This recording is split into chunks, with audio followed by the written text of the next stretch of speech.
Okay, everyone, welcome back. This is going to be the fourth primer in the series of primers before the premiere that's going to happen tonight at 7:15.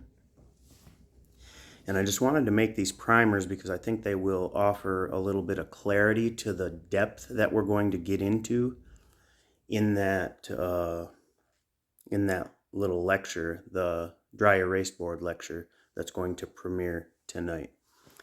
So for the last primer, I'm going to read something out of Jacob Boehme's book here. And look at that beautiful artwork that we have on the cover there. And if you notice, the sword is embedded in matter. And you can see that sword is going up the right side. If you draw a V from the left side and kind of make it go into the earth where at the same angle that the sword's going into the earth, then you can see it forms a V, and that's the involutionary arc and the evolutionary arc. The flaming sword is also the same symbol as the Christ, or the cross of Christ. Okay? It symbolizes the same thing because the sword in the stone is a depiction of Christ coming and doing what he had to do here on earth, and the cross is planted right at the point where it V's, where it comes together, where the two arcs meet. That V, that's where the cross stands.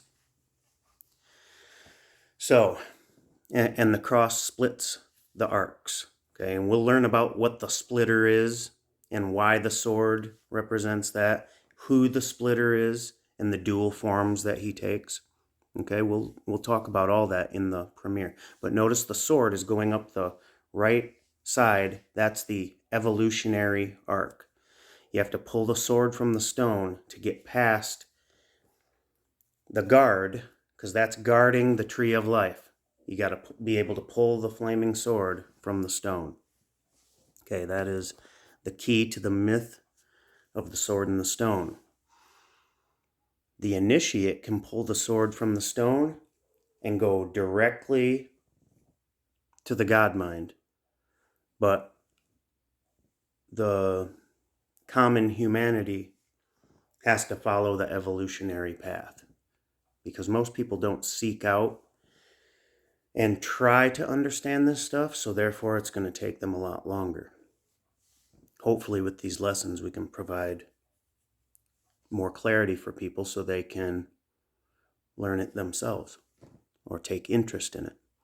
But once the sword is pulled from the stone, then that opens up that gate for humanity to begin to taste of the tree of life. Because as we covered before, the tree of knowledge and good and evil is the descending arc, and the tree of life is the ascending arc.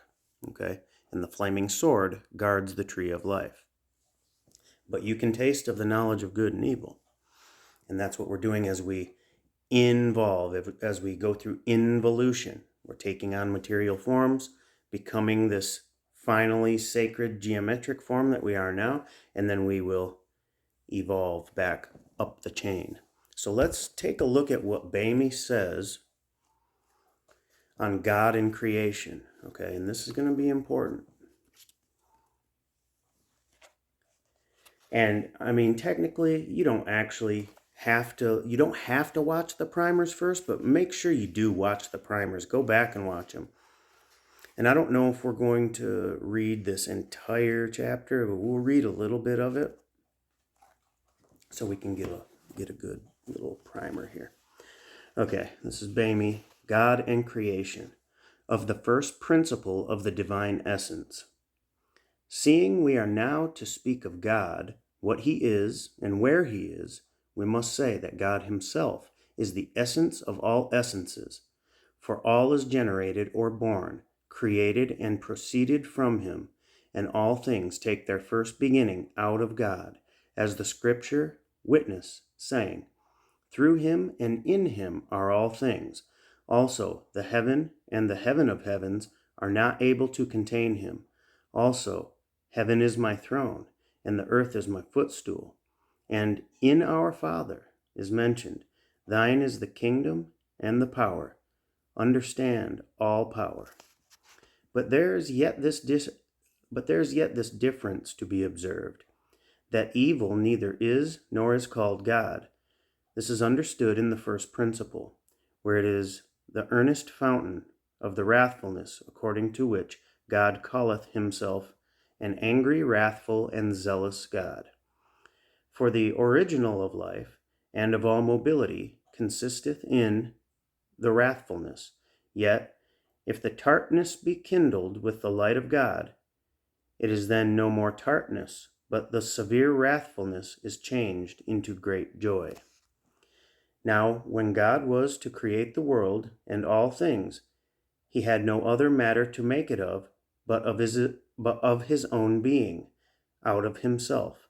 But now, God is a spirit that is incomprehensible, which hath neither beginning nor end, and his greatness and depth is all. Yet a spirit does nothing but ascend, flow, move, and continually generate itself, and in itself has chiefly a threefold manner of form in its generating or birth.